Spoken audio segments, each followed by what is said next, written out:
Hello सभी दोस्तों को नमस्कार।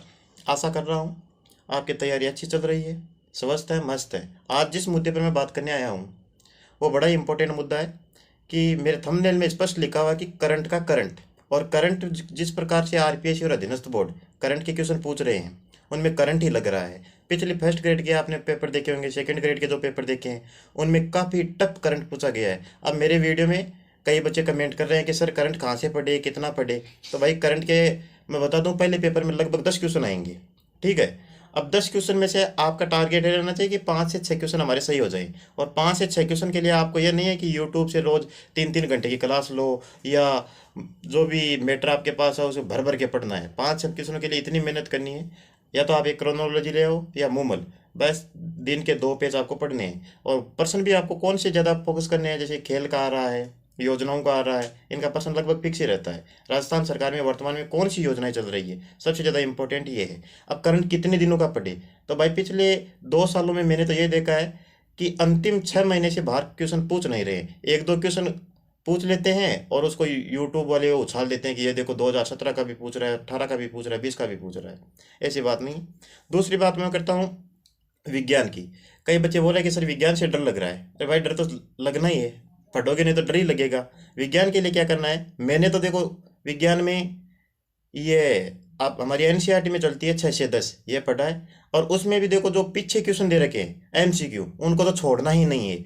और जो मतलब आपको अंडरलाइन करते हुए एक बार रीडिंग लगाओ। एनसीईआरटी से बाहर साइंस में क्वेश्चन मिलना मुश्किल है, सब उसी से क्वेश्चन पूछ रही है आजकल अधीनस्थ और या आरपीएससी। तीसरी बात करते हैं इंग्लिश के वोकेब की। ये बड़ा अहम मुद्दा है भाई। इंग्लिश में वोकेब कितनी याद करें, क्योंकि इंग्लिश में वोकेब का कोई तोड़ तो है नहीं।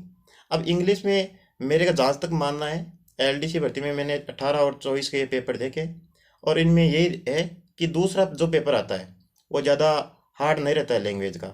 और लैंग्वेज में इजी क्वेश्चन पूछते हैं। वोकेब अगर सोचो हार्ड पूछ लिया तो कौन सही करेगा, उनको भी तो 10 साढ़े 10 हज़ार बंदे चाहिए ना। और वोकेब अगर हार्ड आती है तो छोड़ दो भाई, एक क्वेश्चन से क्या होता है। आपको ये नहीं है कि मैं आज अपोजिट वर्ड या सिनोनिम लेकर वन वर्ड लेकर बैठ जाऊं और मैं धाप धाप के रट्टे लगाना है, टाइम बर्बाद हो रहा है।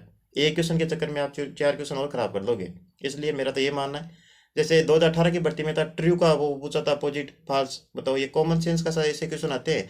ये इंग्लिश की वोकेब में ज़्यादा हार्ड क्वेश्चन नहीं पूछे जाते। ठीक है। अब मैं बताता हूँ मैथ्स की। मैथ्स के लिए मैंने एक टेलीग्राम चैनल बना लिया है आपके लिए, क्योंकि बच्चों का खूब कमेंट थे कि सर टेलीग्राम चैनल बना लो।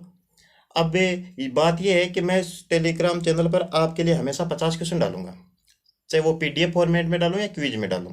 क्योंकि मेरे पास अभी उतने संसाधन नहीं है कि मैं आपको वो डिजिटल बोर्ड पे आके पढ़ा दूं, ये है। लेकिन मैं आपको इतना गाइड कर दूंगा कि अगर आपकी स्थिति 20% जैसी है तो मैं उसको 35 तक पहुंचाने का मादा रखता हूं। जिस बंदे की स्थिति आज 40% करने की है तो मैं उसको 48 49 50 तक लगवा सकता हूं। क्योंकि मैं भी कोई 30 मार्क का नहीं था, मेरी भी मैथ्स की कंडीशन यही थी। कई बच्चों का कमेंट था कि सर मैथ्स आप कहाँ से पढ़ते हो या प्रैक्टिस के लिए बुक बताओ। भाई मैथ्स में सब क्वेश्चन सेम ही रहते हैं, प्रैक्टिस कहीं से ही कर लो। आपको प्रैक्टिस करनी है, ये नहीं पहले अगर आप मैथ्स में थोड़े वीक हैं, आपकी स्थिति थोड़ी डाउन है, तो आप इजी क्वेश्चन सोल्व करो ताकि आपको कॉन्फिडेंस आए। क्योंकि मैथ्स का सबसे बड़ा मैंने तो ये देखा है, अगर मैथ्स जिस बंदे को मैथ्स आती है उसका कॉन्फिडेंस हाई लेवल का रहता है। अब मैंने कौन सी बुक्स पढ़ी मैं वो आपको बता दूंगा, लेकिन आपको ये कोई जरूरी नहीं है कि आप उसको फॉलो करो, उससे क्वेश्चन आएंगे। मैथ्स में कभी क्वेश्चन सेम नहीं आते, मैथ्स में संख्या बदलती रहती है, पैटर्न सेम रहता है, तरीके सेम रहते हैं। मैथ्स को पढ़ने का तरीका यही है कि आप एक तो फॉर्मूले के लिए एक अलग ही रजिस्टर डालो, रोज उसको 10 मिनट पढ़ना है, बस पढ़ना है। ठीक है। वो फॉर्मूले याद होगी तभी तो क्वेश्चन आगे लेगा। अब मैंने देखो ये बुक पढ़ी थी, मेरे समय में ये बुक सबसे ज़्यादा चर्चा में थी।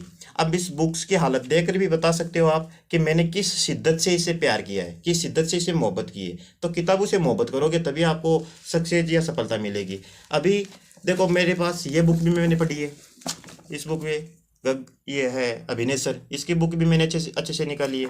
जब मैं तैयारी कर रहा था उस समय सबसे ट्रेंड में यही बुक थी राकेश यादव सर की। राकेश यादव सर की बुक को मैंने बहुत अच्छे से निकाला है, बार बार निकाला है।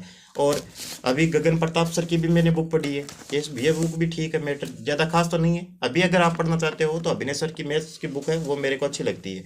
अब मैं मैथ्स को आपको कैसे पढ़ाऊँगा, मैंने इन तीनों किताबों का अच्छे से निचोड़ निकाला है। और मेरा ये रहता है कि मैं इजी से इजी ऑप्शन से आपको क्वेश्चन कैसे सोल्व कराऊं, मेरा तो तरीका ये रहता है। बाकी आप अक्स मान लोगे तो अक्स तो आपको पता है जिंदगी में भी आता है तो भी खराब करता है और मैथ्स में आता है तो भी खराब करता है। क्वेश्चन को कैसे शॉर्ट ट्रिक से करना है, ये मेथड मैं आपको बताऊंगा। और आप अगर आप मेरे से मैथ्स पढ़ना चाहते हैं तो मैं आपको डेली पीडीएफ डाल दूंगा। 50 क्वेश्चन जो मुझे इंपॉर्टेंट लगते हैं, पीवाई क्यों लगते हैं, सच में उनसे क्वेश्चन आते ही हैं, ऐसे क्वेश्चन डालूंगा। ये नहीं कि लल्लू पल्लू आपको क्वेश्चन दे दूं और आप बैठे रहो, आपको इजी क्वेश्चन भी दे दूं। मैं मीडियम क्वेश्चन दूंगा। अगर कोई क्वेश्चन समझ में नहीं आता है तो मैं उन 50 क्वेश्चन के व्हाइट बोर्ड पर, मेरे विद्यालय में व्हाइट बोर्ड है, मेरे पास अभी वही सुविधाएं हैं, मैं व्हाइट बोर्ड पर उनका सॉल्यूशन डाल दूंगा। 50 मिनट में 50 क्वेश्चन कर दूंगा। डेली के आपके 50 क्वेश्चन मिलेंगे। तो इसके लिए आप टेलीग्राम से जुड़ना न भूलें। आपको अगर अच्छा लगा है, आपको अगर मेरा वीडियो अच्छा लगा है तो इसको लाइक करें, शेयर करें, सब्सक्राइब करें। मिलते हैं एक नए वीडियो के साथ, नए जोश के साथ, नए जुनून के साथ। तब तक आप अपनी तैयारी जारी रखें। धन्यवाद।